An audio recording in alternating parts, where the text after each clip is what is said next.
Alright, so I'm gonna talk about this book. I got recommended this book on Twitter and people seemed to really like it, so I was super excited for it. I was really excited for this book and I'm so bummed. I'm almost done with it. I'm like really close to being done with it, but I wanted to talk about it before I finished it. This book is called Gone Wild by Juliet Cross. This book is about a werewolf who can't shift. He's been like hexed or something and he hasn't been able to shift for a few months. It's driving him insane. His wolf, which is usually pretty quiet or like not even like a thing he can really interact with outside of when he's gonna have his like shifting moment, is like full at the forefront, like having full-on conversations in his head with his wolf self. And so he goes to see this group of witch sisters, specifically one called Evie. She is a hex breaker. They keep saying she's like the best hex breaker in North America. Maybe, I don't know. We don't really have any proof of that. We don't ever meet another hex breaker. The werewolf is Mateo, and I really like the premise of this. There's another book, I can't remember what it is off the top of my head, that I really like that has a similar premise to this, like werewolf needs help from a witch, and that one is really good. I'll have it like up on the screen. I recommend that one. It's really cute. It's a similar premise, but it's more dealing with familiars, like she's a familiar witch or whatever. That one's good. I recommend this one. This one I don't recommend, unfortunately. Like I think this is gonna end up being like a 1 or 2 star read for me. The lowest rating I've had so far this year is a 2.5, and I think this one might go below it. I've never had the urge to tab a book before, and then here I am, I'm just tabbing the crap out of this one, except for the last like chunk, and I think that's because I'm really just trying to get through this book, and I'm like, we're not dwelling on anything at this point, we're just getting through it. I want to see what the end is, and one of my eyes has been like watering, so I promise I'm not crying. Anyways, so this book, Mateo comes to see Evie, I don't really know how to pronounce her name. Her name's Evelyn, to ask for her to help him break the hex that's on him. Him and his wolf talk to each other a lot, and the wolf is very horny, very bloodlusty, and very like just, I don't even really know the word for it, very like misogynistic-y, like a man's man. Like the wolf's name is literally Alpha. Like his name is Alpha, and there's even a portion in here where he is talking to Evie about the wolf. He's like, I can hear his voice in my head, and she's like, his? And he's like, the wolf's. And the wolf goes, Alpha, motherfucker, it's Alpha, introduce me proper. And so then he has to say his wolf's name is Alpha, and I got, like, there were parts before this that I was like, I need to tap out, I can't handle this. And one includes our like second chapter ever of this guy, where him and his wolf are having a conversation. They wake up in the morning and he's got morning wood, and his wolf is like, you could hammer nails with that, what are you gonna do with that? And I'm like, oh my god, it's gonna be this kind of book. And that was like 28 pages, and this book is this book is almost exactly 400 pages, I think, and we're 28 pages in and we're already getting, my erection is so hard I could hammer nails with it. And I was like, am I really gonna read this whole thing? Yes I am. So I have recently discovered that I cannot handle this type of masculine writing. There's an example in here. This Mateo's a sculptor. He's sculpting a mermaid statue out of metal, and he's like doing her chest, and the wolf is like talking about how Evie's boobs are bigger than what he's sculpting right now. And I'm like, 31 pages in, okay. And it's just constantly, the wolf is constantly talking about how he wants to grab her by her ponytail and do what you can assume, and how she looks from behind, and just constantly. I put on the cover for No Nut November because I told my friend about what this book essentially was, and he was like, that sounds like a good book for No Nut November. And yes, here we are. This whole time he's trying to resist the urges to do anything with her because he thinks it's dangerous. He thinks his wolf is going to hurt her if they do anything. And so the whole time he has what the wolf describes as balls so blue you could put glitter on them and hang them on a Christmas tree. So just to give you a little bit of a vibe for what this is like. On top of that, this book felt like self-published, if you know what I mean. Like it needed another editing pass or something. Like there was a lot that probably could have been trimmed down. For example, like anytime they go out to eat, you get like a full description of what they're eating. I don't know if I really need these food descriptions. And I also didn't need a whole page and a half about his dick in the morning. Like, I didn't need that. There's just little things that could be cut out and things that are repetitive. Like, at the beginning of the book, he's walking by a vampire club because there's other supernaturals in the world, obviously. And there's a Grimm in the front of the club, like, being the bouncer, sort of. I don't know. But it says, like, a Grimm was the perfect employee to hang on the corner of a vampire den, and then tells you why. And then later in the book, did I find the right one? Did I tag it red or blue? Big questions. This is why you need a tagging key, I'm learning. Like 200 pages later, we get, apparently the vampires had hired a Grim Reaper to help with business. Made sense. It's the same Grimm, you guys. It's the same guy in the same spot. Why are you repeating this? Do you think I've forgotten? Do you think I don't remember that you explained this literally on like page 4 of this book, that the vampires hired this Grimm because he puts an aura out that makes humans more susceptible to vampires? Like, you already told me this. You already told me this. You don't need to tell me it again. I'm sorry. You don't need to tell me it again. I'm okay. I know. But like through the book, it's just things like that. Like, sometimes there's typos, sometimes there's sentences that feel really weirdly put together. There's this sentence when they're getting ready to do a witches round to up their energy before they perform the like hex breaking ceremony that they're gonna do. And it says, when Mom introduced us to the witches round, when we were between 5 and 10 years old, she'd placed us on the wheel at the seasons in which we were born. And I don't know about you, but that sentence just feels so awkward to me because it's a double when. So it's like, when she did this when we were young. And it could have just been like, when we were between 5 and 10 years old, my mom introduced us to the witches round and placed us on a wheel. Like, just the double when, like, took me out immediately. I was like, I had to like reread it because I stumbled over it. It might just be maybe I'm like slightly dyslexic. I have issues with certain things, but things like that I just feel like could have been edited out. Like, there's a lot of like awkward sentences and phrasing and just like repetitive things where like she'll describe something and then she'll describe it again and then she'll describe it again and again. Like, and it's a big paragraph of repetitiveness. Like, it's just over and over she has to describe things. I'm like, I really feel like a second, like another editing pass maybe could have limited some of these things, but who am I to judge? I don't know how this works. Another example is she's describing her sister, and she says she fell back onto the sofa laughing like a goddamn hyena. No, I mean literally. She sounded like a braying donkey or hyena when she laughed full force like this. I think if you just say she fell back on the sofa laughing like a goddamn hyena, we all know what that means. Like, we all can make an assumption. You don't have to tell us that literally she sounded like a hyena. We're just gonna assume that she did. Like, you told us she did. We assume that she did. Like, you don't need to be like, literally, she really did actually sound like a hyena. Like, for real. There's just so much repetitiveness. And there's also even just like weird phrases. So when they're doing the round, they kind of like go into this like trance-like state and they fall into like magic or something. I'm not really sure. They're all sitting in a circle around like this chalked circle, like in a trance, like almost meditating, and they say things a little bit every once in a while. It's like a lot of gibberish. And so she says, like, if any outsider ever walked in on this, they'd think we were tripping on heroin or something. And I'm like,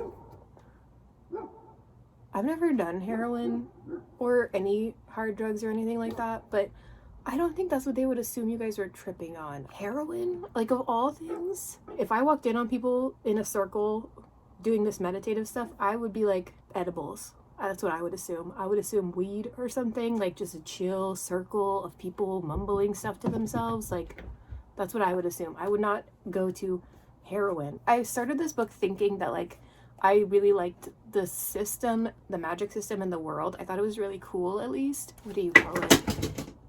Cats knocking stuff over. There's a term for it. I can't think of what it is right now, but it's like magic set in the real current world. And I liked it at the beginning. I liked that there was different magical creatures. You know, you've got the werewolves, you've got witches, you've got vampires, you've got Grimms, which they don't really get into in this book, at least not yet. I really liked that. I liked how the witches' magic worked, where they specialize in something. Like, they all have like telekinesis and like a little bit of telekinesis and a little bit of certain things, but they all specialize. They kind of have a specialty thing, and like some are like healers. Evelyn is a hexbreaker. One of her sisters is whatever it is, she can like take people's magic away and turn them into like normal people, essentially. Another of her sisters is an aura. She can see auras and affect people's moods and stuff like that. There's people who can like send and receive telepathic messages. I thought that was really cool that, you know, it's like you get a power, I guess. Certain ones are more useful, and I liked that. I liked the system. There's also something that comes up that the way that you have to use magic outside of your specialty is through witch runes or witch symbols. You have to like write them down. But what I thought was really stupid, so they have to deal with blood magic in this book because he's cursed or hexed with blood magic, and so they have to like look at the runes, but they're like, don't look at the runes, you can't look at blood magic, it wants to get inside of you and take control of you. So their mom is like, you have to get a copy of this book that lists all the witch runes that we know of. But she's like, but when you're done with it, you have to burn this book, you have to burn the book, or at least the pages that are blood magic related, you have to burn them so that they don't get into you. And I'm just like, how does this book exist then? Like, how do these books exist if every time somebody wants to use one, they have to burn it afterwards? I ran out of space, so hopefully I framed this as close to the previous one as possible. What was I talking about?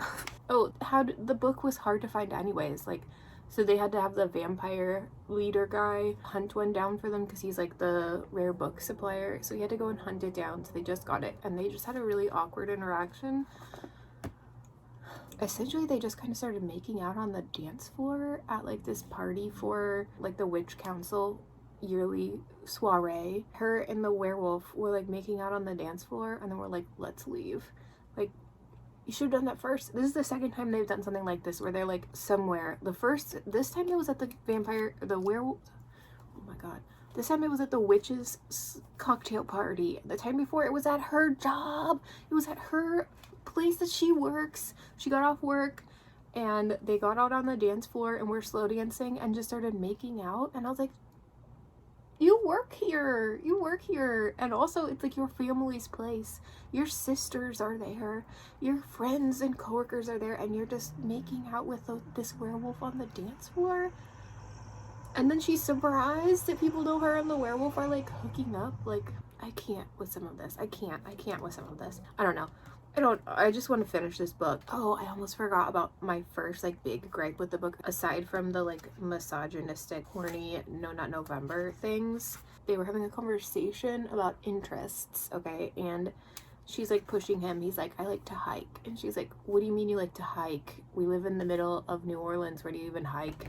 And he's like, if you must know, I drive farther north. And I'm just like, if you must know? Who talks like that? Who says, if you must know, I do this, and isn't like an 18th century vampire? Like, who says that? It's just little things like that where I'm like, this sounds like what I would write if I was writing something. And if I go read like my whips that have not seen the light of day, I guarantee there's an if you must know in there somewhere. There's a portion where she's talking about her sister. First off, no, I'll talk about this second. She's talking about Clara, her sweetest sister. Sunshine and happiness all the time, no joke, kind to a fault. And I do mean to a fault. She once almost got herself killed while bringing food to the homeless under the interstate bridge. One late afternoon, she found herself in the middle of a gang shootout that had stumbled into the tent city. Before she could use any magic to stop them, she was knocked out cold. Thankfully, she'd woken up completely unharmed, except for a bump on her forehead. She never knew what happened to the shooters, but what was Clara most concerned about? Her homeless friends who had to live amongst such violence. That was Clara. And I'm just reading this like, what the heck am I reading right now? Like, first of all, it just seems like the most like, I don't want to be like rude to the author or something, but it just seems like when you're trying to think of like what a good person would do, first off, they would definitely take food to the homeless. Second off, they would totally not care like if there was a gang shootout. I don't even know what city this takes place in. Oh, New Orleans, I said it earlier. And I just think that when you think about like a good person getting in trouble, you think, oh, gang activity when they're going to the homeless people, because that's where gang activity would happen, in a homeless camp or something like that. It just feels very weird. And also, like, why are you telling me this? Like, why do you need to tell me the situation? And I'll tell you why they need to tell me the situation. Because they're setting up for the sequels. Like, I haven't even looked up the sequels, but I guarantee you, based on what I've found in this book, that Clara was saved at that homeless camp by a Grimm, the Grimm that I mentioned earlier, that she got saved by him at that camp. I guarantee you it was him, and that's going to be a subject of when Clara gets her romance book, because each of these sisters are going to get their own romance book, 100%. Clara's is going to be with a Grimm, Violet's is going to be with Mateo's nephew, cousin, Nico, and Jules, who's the older sister, is going to be with the King of the Vampires, okay? Because it's all in here. I don't mind when books lead you toward being like, oh, I could see them writing a book about those characters. But I already know, and I haven't even looked it up, that that's what the future books are going to be about. Because it's so obvious that she's just so shoehorning in things about these characters and their like love lives or whatever, and things that they're doing, that you just know that's going to be a book, like 100%. She's 100% setting it up. She's taking us like almost like out of the story that we're reading to be like, look at this, these two characters are going to have their own book, and it's going to be about this. They have a history together. Hey guys, editing Meowlo here. Also, I have a microphone now. That would have been super handy to have for all of this footage I'm editing. I looked it up. I didn't realize that she already has all the books out. So yeah, I was right. They all get their books I expected. And then there's also ones for the other two sisters who aren't in this book very much. But yeah, they're already out. I kind of should have looked it up. I didn't realize this book was like years old at this point. I feel better about all the shit talking I do on it because like she's doing great. She's got good reviews on all these books. If I don't like it, then it doesn't matter. Anyways. Once again, my storage got full. How do you guys do this? How do you guys have space for like long recordings? Do you just have more space on your iPhone than I do? I might need to look into that. It's about time for me to upgrade anyways, but I was ranting about how it's like shoehorning in the sequel bait and everything, like so annoying. There's a whole like chapter and a half about Thanksgiving, not actually a chapter and a half, but there's just so much that feels unnecessary in this book. I'm gonna go and try and finish it now. I have to like do some stuff in like 30 to 40 minutes, but let's finish this.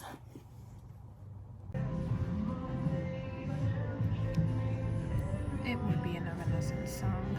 Oh man, this is gonna be so unstable. I'm going back through and like looking at my tabs just to kind of decide if there's anything else worth talking about. And I completely forgot that on page 106, her sister had to cast a joy spell on him because he got really frustrated, you know, like sexually, while they were watching a movie together, and he was just like really frustrated with himself and the whole situation. And her sister came in, that's when he met Clara, and cast like a joy spell on him, and she's like, that had annoyed me more than anything. I thought my presence was what always calmed him down. And I'm like, girl, you've known this man for 3 days. 3 days. How do you know what always calms him down? It's been 3 days. You don't even know this man. You don't know what calms him down. Like, why are you upset? Why are you upset? Another repetitive thing that they do is they tell us multiple times that every witch has like, you know, certain things they can do, like telekinesis and stuff, but they all have like a special gift. And I'm like, I know you told me this like 3 times already. Like, you don't need to keep telling me things. I can remember things. I'm pretty sure you only told me like 50 pages ago. Like, do you not have faith in me as a reader? Like, what? Why are you telling me this again? What do you mean?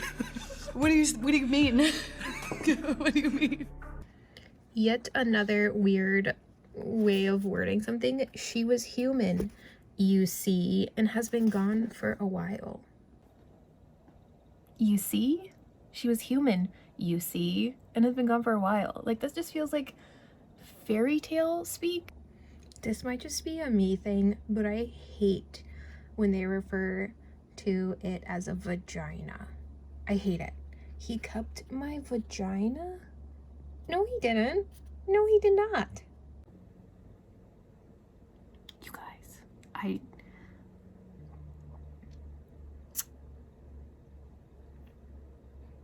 don't even know what okay, they're making out or something, I don't know.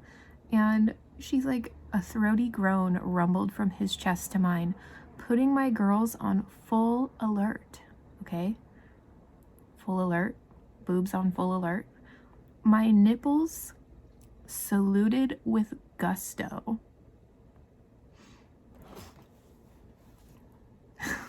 Saluted with gusto? Gusto? Excuse me? They're doing what? I'm gonna cry. I just don't know why you couldn't have just said smiling. Why did it have to be smiley? It couldn't have just been like a rosy-cheeked smiling? It had to be rosy-cheeked smiley? Is that even a word? Also, like, here's an example of the wolf being the wolf. So they just had sex, apparently lots of it, and it's hard to get a time frame on how long these characters have like actually known each other. I don't know, but they're like in love, for sure, super in love, definitely like life soulmates. Each of them have admitted it in their heads, not to each other, but the smut in this book is just, I don't like it. But that might just be the asexual in me. I don't really like a lot of smut, but I didn't like this smut at all. Like, I skimmed all of it because there's just spots that I was like, no. Licking my tongue alongside his. Why does that make me want to vomit? Is that just me?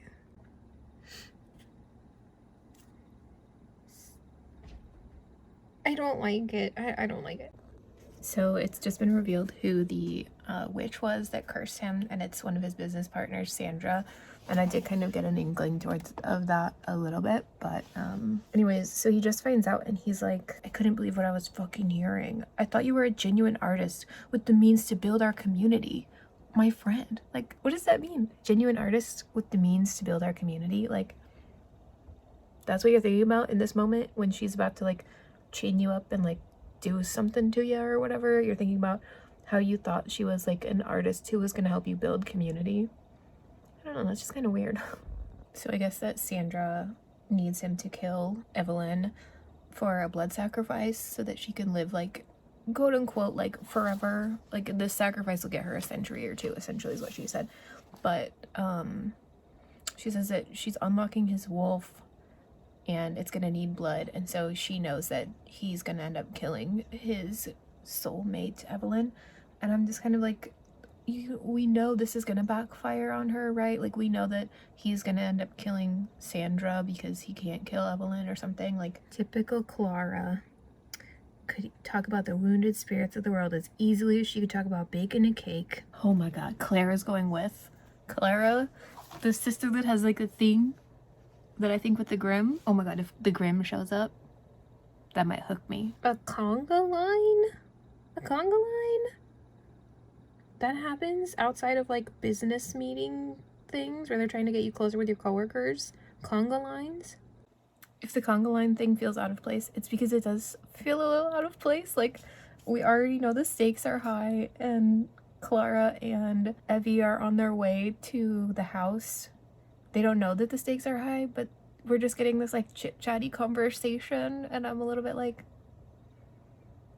I don't want to hear about a conga line. Oh my god, the sister Jules is coming and she's bringing the vampire. Oh, it's all coming together. Now we just need Violet and Nico here and all the couples. It's like a quadruple date. Inside a witch's circle of fire, which I'd never seen before. Okay. Was Mateo on his knees, like he was glued there. Okay, and yes, he was screaming, despair and fear shining in his eyes, glassy with tears, but there was no sound, none at all. I was confused and horrified. But she ran over because she heard him screaming. I'm also confused. I'm super confused because there was a distinct thud of something heavy hitting Clara and watching her body fall to the ground. And then later, there's just like, not even later, a burst of magic sparked in the air, watching as Clara shot a bolt of her magic at Sandra. So what was it? Did she get knocked out? Or is she fine? And then literally, top of the next page, she gets knocked out by a stone planter. What? Dude, this girl's been down, up and down, and up and down. It's like the Chumbawamba song. I get knocked down, but I get up again. Okay, I know influencer is a kind of magic in this, but it's still so silly. You're an influencer, aren't you? Is she? Does she do TikTok dances? She accounted for me being like, she's totally not gonna kill Evelyn, right? He would want to kill Sandra. She's making her look like Sandra. Sandra's turning Evelyn into Sandra. Like a glamoury kind of thing. Her magic is speaking to her? Her magic is speaking to her? What? So they sucked out Sandra's magic, and it turned her into like a weathered old crone, and they just told her to leave. So she just limped off, they said, limped off this old crone lady into the woods. You wouldn't want to, like, I don't know, like take her in for questioning or anything? Like, you wouldn't want to, like, put her in magical people jail? Weird. But anyways, they saved her because the power of the true mate or whatever overrode the need for blood. Yeah, okay. So the vampire is here, Ruben. He's like over 200 years old or something, and every time we've seen him, he's been like super put together. He talks like you would expect a 200-year-old vampire to talk, and he just went to help Mateo up, and he goes, "Come on, man, we've got to get you in the car." And I'm like, dude, this guy's been like prim and proper, and all of a sudden he's throwing out like, "Hey bro, hey dude, hey man, let's get you in this car." Like, can we have some consistency maybe? We got a little rogue period action here. I'm physically recoiling. They're currently at a Comic-Con she's exhibiting, and this is what the wolf has to say about her being grateful for his help with everything. Come on. Breaking a kiss we shouldn't be having in a semi-public anyway. You're right. They left all her stock, the tablet with the credit card reader, a pouch of cash. Yeah, you left it all so you could go make out in a semi-public place where you're presenting. You're like a merchant at this Comic-Con, and you're just making out in a hallway that's for presenters only. Excuse me? Guys. Hello. We're back. Hopefully I can film this before my memory card fills up, and hopefully you can't hear my neighbor is doing something over there. Like, I swear to God, I'm never free of neighbor noise, but I finished it. I don't think this is going to be my biggest disappointment of the year, because I think that The Undertaking of Heart and Mercy is still going to take that title for the year so far. I mean, we still have a whole 2 months. I could find something else, but biggest disappointment, this is not. At least this was fun to read, and I wanted to keep reading it. I didn't really like how the characters talked. The plot was like nebulous. Like, I just feel like so much of it was spent just following the characters around while they tried not to sleep with each other. The whole like breaking the curse really probably was like 2 chapters worth, honestly. Like, the whole thing, like, it was, this whole 400 pages was mostly just them hanging out. Okay, it's not the worst thing I've ever read, I'll give it that, but I am really bummed. I wanted it to be a good book. I think I'm gonna end up giving it like 2.5 stars. I gave The Undertaking of Heart and Mercy, I think, 2 stars, maybe 2.5. I almost want to go back and make sure I only gave it 2 stars, but I might look into the other books that she's written, because it's a fun premise. And I'm really interested in the one about the Grimm, because that's not a thing you see very often in this kind of genre, is like Grimm or Grim Reapery kind of things. You know, there's like 1 or 2, maybe there's more than that, but most of them are like dark romance. Not that I have anything against dark romance, I like dark romance, but sometimes I like the lighter stuff. And, you know, this kind of did what I needed it to do. It was a fun, not super great read after reading Our Wives Under the Sea, but that was a heavy read, and I needed something a little bit more fun, and that's what this was. I wouldn't really recommend it unless you're kind of okay with the like cringy-ish stuff. Like, I don't want to yuck anybody's yum. It's just not my vibe. It felt super millennial. You know, like, I am a millennial, but this felt like millennial. This was like a millennial paranormal romance. Okay, that's what it was. If you like that, if you like the kind of like, you're the bestest, you're the most awesomest, amazeballs, like that kind of stuff, if you really like people geeking out over comic booky stuff and references like that, like, then you might like this. I just don't really like the misogynistic werewolfy thing. Like, I don't like that kind of writing. It's in a lot of books. I think I was watching one of my favorite booktubers. She was reviewing the Fucking Wrong Number or whatever that is, and she talked about the same kind of thing, like that, like misogynisty, like fuck, shit, balls, cocks and stuff, like we gotta fuck all the women, that kind of thing. Like, I don't like that. And I do have some like comfort reads that are werewolf romance that do have a little bit of that. I call it like they're talking in like t-shirt slogans, and so I also like things along those lines. Like, they're comfort reads. I read them a long time ago. I will read them every once in a while. Like, I get the appeal. I don't like it in this book. I'm a little bit bummed. But yeah, 2.5 stars. Like I said, I'm probably gonna look at other stuff she's written. And she hosts like a podcast, it said. She does Smart Women Read Romance, and I kind of want to look that up because this had tropes that I like. I just didn't really like how it was written. So I don't want to like shit on the author or shit on anything. Like, this is my opinion. These are my vibes. I didn't like it. I'm sad. I wanted to like it so bad because like werewolves and witches are like my favorite thing. This is my favorite genre. I'm just really bummed that it wasn't what I wanted. But you know, people out there love it, obviously. It's doing great, but not for me. Thumbs down. Fun read though. At least it was that. It wasn't like a slog. I would have finished it the day I started it if I hadn't have been wanting to record talking about it, because it took me 2 days to get around to doing this. So hopefully my next read will be better. I think I'm gonna try and read I Was Told There'd Be Cake, because I have to return it to the library on the 9th and it's the 7th. Or I'm gonna finally finish this. I'm halfway through, and I've been halfway through for weeks. Thank you guys so much for watching today's video. I appreciate you. This was my first foray into booktube. I've been wanting to do this, like jump into booktube since the start of this year. Actually, like I made a channel that this should be on, Meowlo the Mood Reader. I made this channel at the beginning of the year and I've just been putting it off. I've always been like, nobody wants to hear me talk about this, nobody wants to hear me talk about this. I wanted to do the mid-year reading tag like in May and I just didn't do it, so I'm just doing it now. I'm gonna do it. Thank you for watching.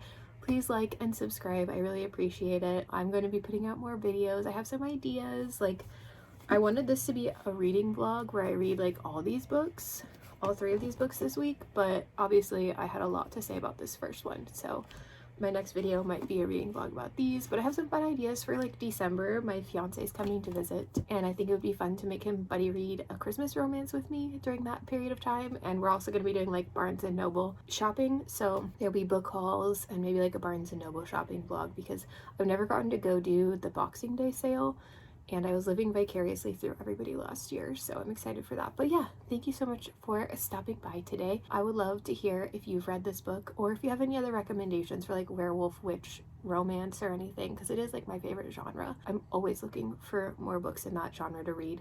Did you like this book? Did you also feel like it wasn't for you? Like, am I being too nitpicky? Am I too nitpicky? Oh my gosh, I don't know. I'll see you guys in the next one. Bye!